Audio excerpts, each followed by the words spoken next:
Mula sa dulo ng napakalawak na floor napalingon si Kiana. Mangiyak-ngiyak siya sa pagkawala ng anak niya pero eto, nakikita niyang karga yun ng isang lalaki. Lalaki? Oo, lalaki. Yun ang lalaking nakasalubong niya sa elevator kaninang umaga. At bakit doon karga ang anak niya? Ang rumihistro agad sa isip niya ay babae ang anak niya. Mabilis siyang napamarcha papalapit sa dalawa na naglalakad naman. Anak ko yan! Galit na sabi niya at saka niya inagaw si Elora ng mabilis. Di nakasagot ang lalaki at nakatingin lamang sa kanya, tapos namulsa lamang ito. Di niya to pinansin at pinagtunan ng anak niyang karga niya. Ba't ka umalis sa tabi ni mama? Akala ko kung paano ka na. Ani niya sa bata na mukhang guilty naman.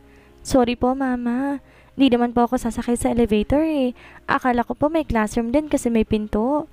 Maraming pinto rito kasi maraming office talaga. Office yun, hindi classroom. Diyos ko naman anak, mamamatay ako kapag inulit mo pa yun. Niyakap na to na mahigpit. Sorry po, Mama. Elora hugged her so tightly. She went into my office. Anong lalaki sa harap na hindi niya tinitingnan. Kahit gwapo to, wala siyang pakialam. Pero sa pagkakataong yon, tumingin siya. Salamat po. Kandautal na sabi niya sa lalaki at pinag-cross na ang mga braso sa dibdib at ngumiti. Parang buong paligid ngumiti dahil sa gandang lalaki nito. Ito na ang nakita niyang lalaki kanina sa lobby. You're Kiana, right? Tanong nito sa kanya kaya tumango siya. Pasensya na po sa pang-istorbo ng anak ko kung sino man po kayo. Hingi niya ng paumanhin. Sorry din po kung masungit po ako kanina. Natakot po kasi ako eh. He just smirked. Come with me in my office. He said and she was totally shocked. Sus ko, ito na nga ang presidente ng kumpanya. Baka sa pagkakataon na to, F na naman ang makuha niya dahil sa daldal niya eh. Agad siyang sumunod kahit natataranta. Karga niya sa Elora at malalaki ang paghakbang. Nang marating ang waiting area, naroon ang sekretary sa mesa, naghihintay. Nakatingin yon sa kanila pero walang sinabing kung ano man. Here, the man said and opened the door for her. Inintay nitong makapasok siya bago nito sinara ang pinto. Tapos nilagpasan siya nito. Put her down. She's quite heavy for a petite woman like you.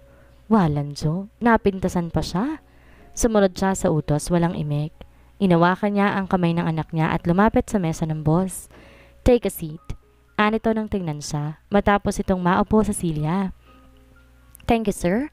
Ganun na lamang ang panghilakbot niya nang ang anak niya ay hindi naupo sa tapat niyang upuan. Umupo iyon sa likod ng lamesa at nagpakalong sa presidente. Anak, dito! Bulong niya na may kasamang dilat. It's okay, he said and lifted Elora. He properly placed her on his lap. Feeling close ang anak niya. I never had a chance to have a baby sister anyway. Anong lalaki kaya, tumango na lamang siya. Naisip niyang napakatanda na naman ito para magkaroon ng kapatid na tulad ng anak na ang edad niya. Kung siya pa pwede. Nangiti siya pero sinarili na lamang niya. What's with that smile, Miss Pedrosa? Mrs. Pedrosa? Wala naman po, sir. Miss Pedrosa po, it's my father's family name. Wala kang asawa? Wala po, iling niya. Tumingin to sa anak niya at ayaw niyang buksan ang topic na yon sa kanyang buhay. Kahit na presidente pa ito at malamang matalino talaga ang boss dahil hindi naman to nagtanong tungkol sa bagay na yon.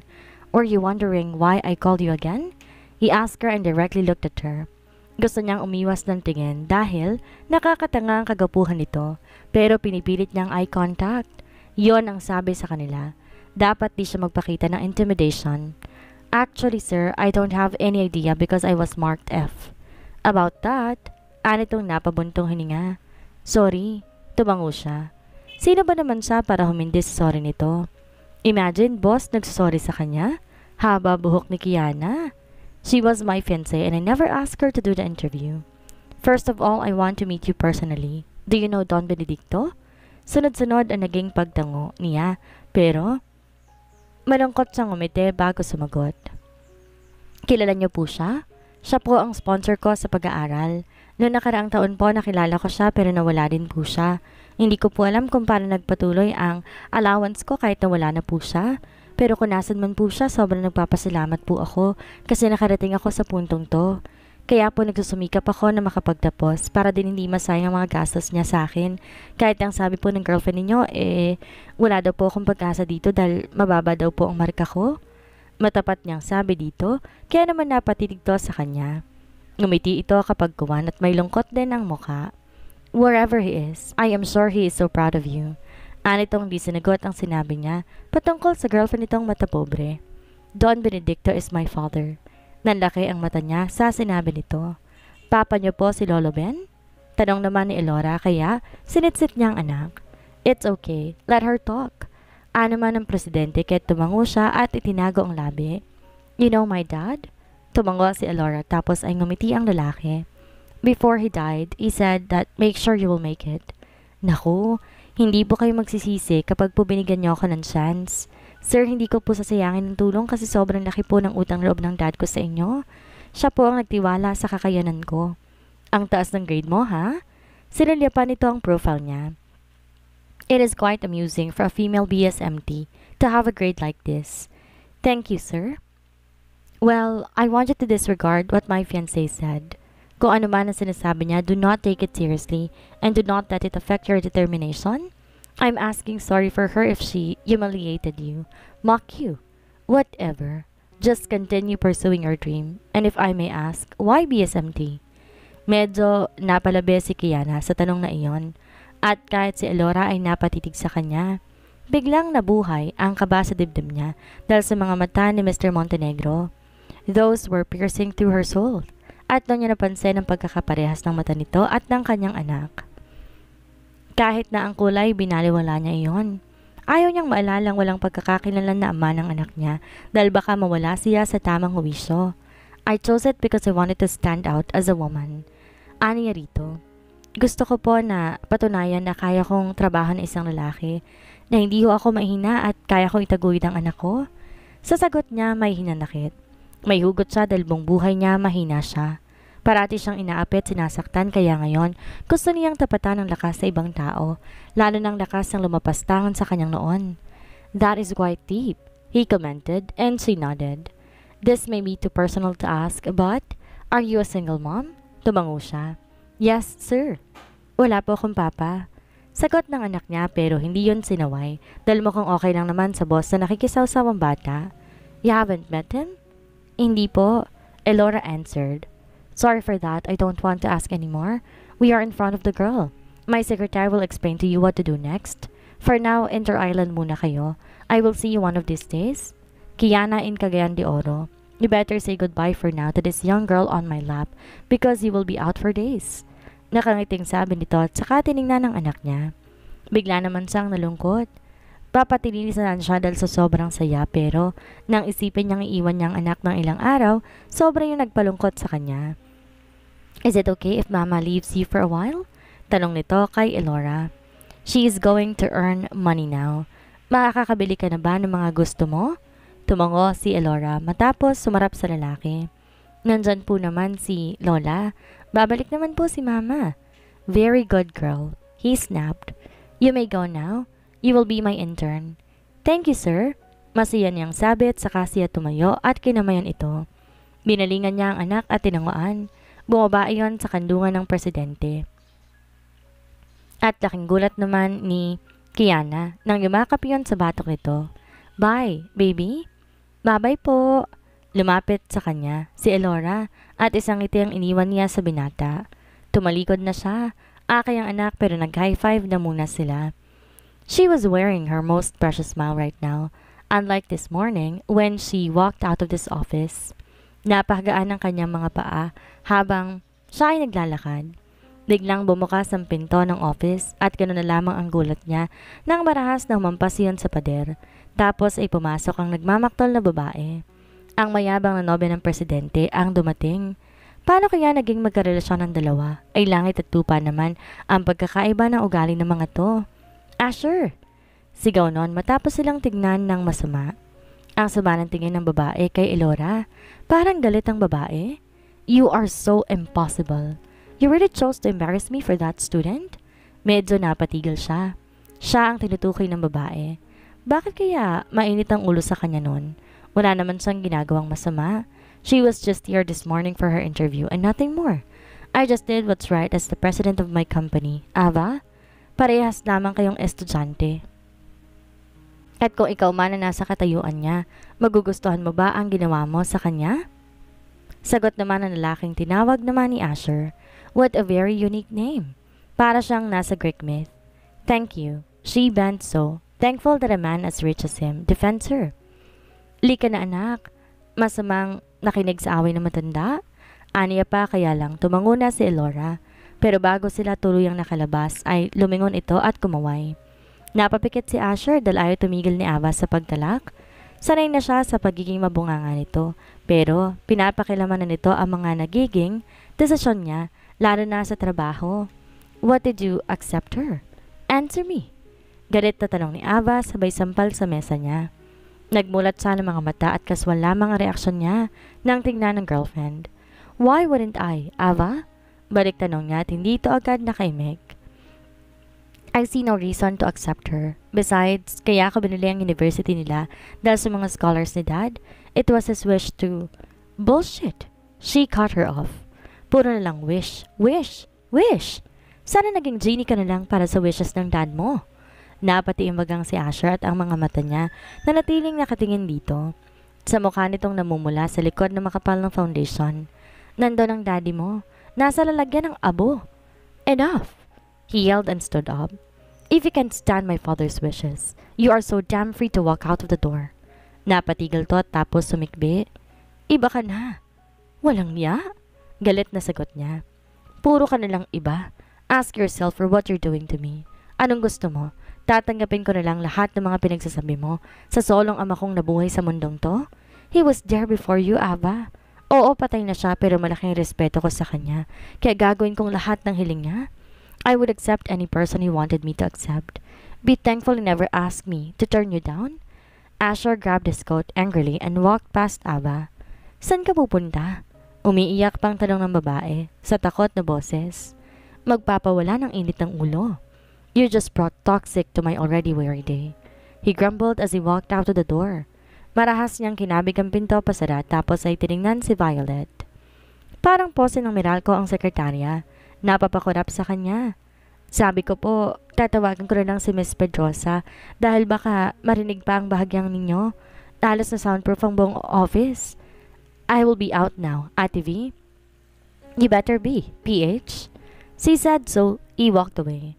Naramdaman niya nakatingin si Violet pero dire-diretso siya sa patungo ng elevator. Lumingon siya at laking pasasalamat niya na wala si Ava. Malamang umiiyak yan sa loob ng opisina, pero hindi siya robot na walang pakiramdam. It seems like Ava does not respect his father. Oo, walang magagawa ang ama niya dahil patay na, pero malaking legacy ang iniwan nun, lalo pa para sa kanya. His father secured his future, that up to Benedicta's last breath, he was asking him to fix his life. Bakit kailangan idamay ang fiancé ang kanyang ama sa inis nun at pagsiselo sa taong ngayon lang niya man makikilala? Si Kiana. At sa may sobrang naawa rin ang malaman niya na single mother yon. Ayaw niyang magtanong pero sa isip niya may nabuong ideya na baka nabuntis iyon ng isa sa mga gumahasa doon na frat member.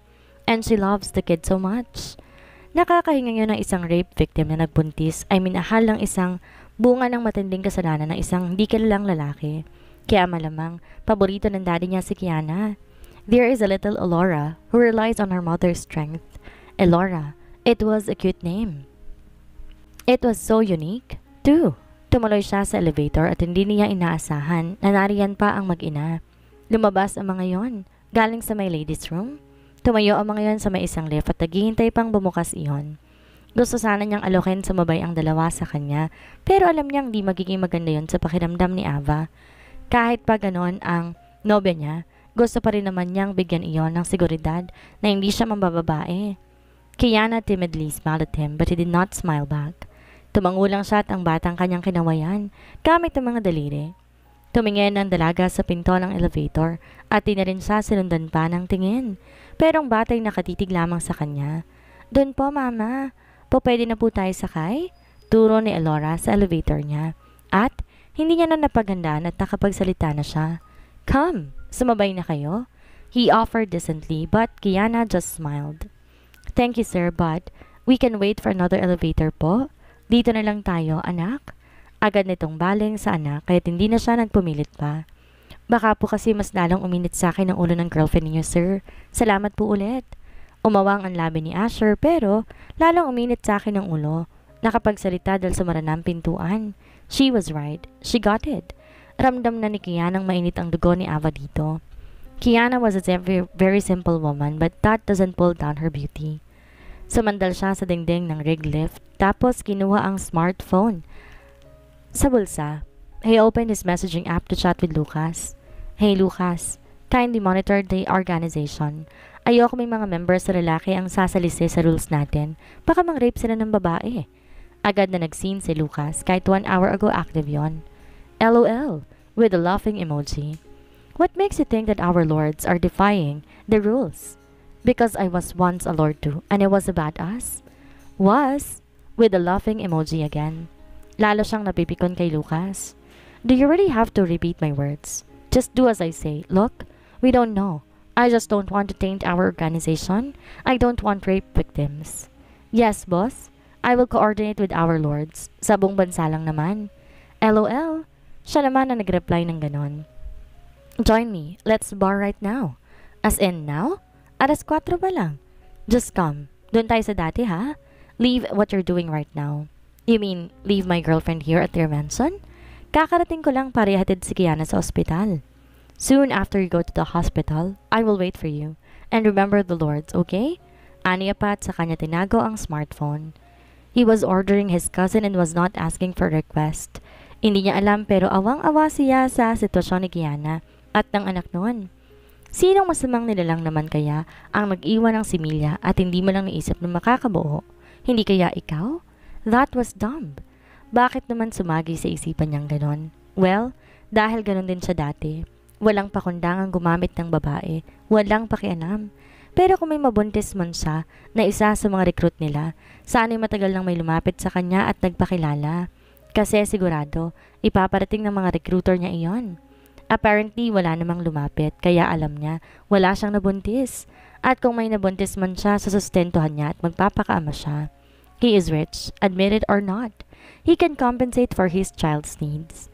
Then, that was if he impregnated a woman, but he hadn't. Pagkarating niya sa parking, agad siyang tumuloy sa kanyang sasakyan. The driver was waiting and immediately opened the limousine for him. To my favorite bar, dance. He told his driver bodyguard. Ang sama rin ng loob niya na iwan ng girlfriend niya pero hindi niya naman matansya ang sarili niya. Hindi siya nananakit, lalo na akong babae. Kahit sa initiation noon, never siyang nakahawak ng pamalo. Lalaki man ang nasa harap niya, hindi kaya ng sistema niya at hanggang sa pagdagdag lang ang kanyang kayang gawin. There is no way he will hurt Ava no matter how cruel her mouth is. Kaya siya umiiwas kasi para na siyang pinipikon. Porque nga hindi niya yon kayang salingin. He hates her, talking about his father, like he was a bad person. Nagluluksa ang puso niya sa pagkawala ng ama niya, pero si Ava isang insensitive na nilalang. Lucky for her, she still has his father. Habang papalabas siya ng parking, tumingin siya sa tinted na bintana. Napakunot-noo siya na makita niya si Kiana ay isinakay na isang grupo ng mga kalalakihan sa isang minivan. Then, wait! He said as he pressed the button of the intercom. Stop! Pinagmasdan niyang mabuti ang mga iyon pero nakipag-high five ang batang si Elora sa isa sa mga lalaki kaya't parang napalagay ang kanyang loob na kakilala ng dalaga ang mga iyon. Perhaps they were her classmates. That was his thought. Okay, dance. Let's go. Utos niyang muli. Asher doesn't know, but it seems like his father connected him to this lady. Pakiramdam niya may malaki siyang obligasyon ngayon sa mag-ina dahil yun ang kaya sa isang habilin noon. Kiana really captured his dad's heart. Bigla, naramdaman ni Asher ang pag-vibrate ng smartphone niya sa bulsa. Narinig din niya ang mahinang tunog nito kaya kinuha niya tiningnan. It was Ava. She was calling him but he chose to ignore it. Why? Magsasabong sila dahil mainit ang kanyang ulo? Hindi niya gusto yon dahil makakagawa siya ng isang desisyon na hindi nila parehas na magugustuhan. He was really upset now and he wanted to cool down. Nakikita niya ang chathead sa kanyang home screen. Napakaraming messages noon, nasa mahigit 30. She was bombarding with him chats and for sure, she was so mad at him. Iyon ang nakakairita dahil habang pinagpapasensya niya ay lalong tumatapang. Tapos naman kapag pinatulan mas galit pa rin sa kanya. He decided not to open it. Dati, kahit ano pang sinasabi ni Ava, sinisin pa rin siya nito pero unti-unti napupuno siya. Kaya ngayon hindi niya magawang buksan iyon. Kung sino pa ang inaasahan niya na magiging karamay niya sa pagkawala ng kanyang ama, siya pa ngayon na nagbibigay sa kanya ng stress. He was so fucking tired. Damn it! Dediretso sa bar counter si Asher nang siya ay makarating sa lugar na gustong puntahan. It was a bar owned by one of his brothers, a member of the Brotherhood.